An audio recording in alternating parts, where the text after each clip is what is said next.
Bringing Jews and Arabs together to write won't fix the Middle East. Writing together won't fix the Middle East, but it can help foster understanding and empathy and bring people together.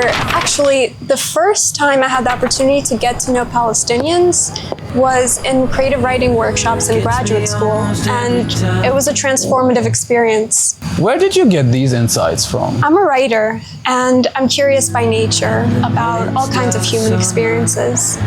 I grew up in New York, but my family is from the Soviet Union, so I grew up speaking Russian. And my entire life, I had friends from all over the world who spoke all kinds of languages. And I loved understanding all these different experiences that people had. You don't even need to be a writer to come to these events. You just need to be curious about other people. Actually, I'm not a writer, but I use writing in thinking because this idea of bringing this virtual world, like thoughts, into paper helps me to figure things out.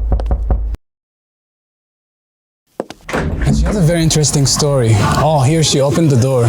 I came to tell your story. You're a writer? Come in. Okay. I'm not a writer, actually. I'm having an event here soon, so I need to set up.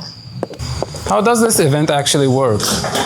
We get together, sit in a circle, get to know each other. Then we do some writing based on prompts. And the best part of the evening, really, is when people start talking and connecting and understanding each other. What do you actually get from this event?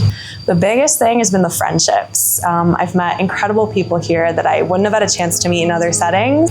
And what's special about the people who come to such an event? What I like about it is they often have a very nuanced perspective on everything that's going on around in Jerusalem.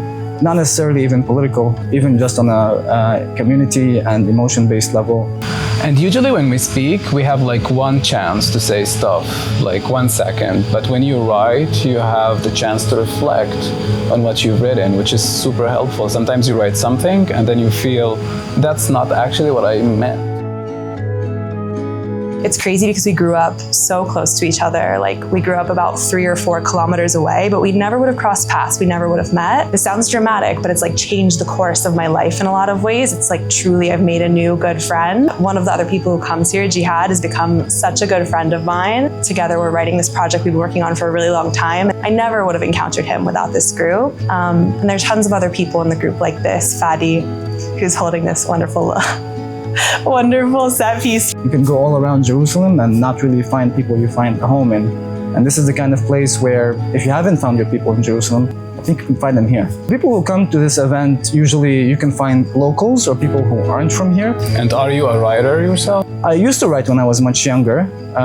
Now I use it as an outlet where I feel like when I want to express something to someone I don't know, I think it makes it that much better to put sort of like a poetic note on it. So this is another example of an individual initiative that you would never hear in the news or in the media. Like, everything she does is an individual initiative. She collaborates with other parts of the city and other groups in order to make this happen.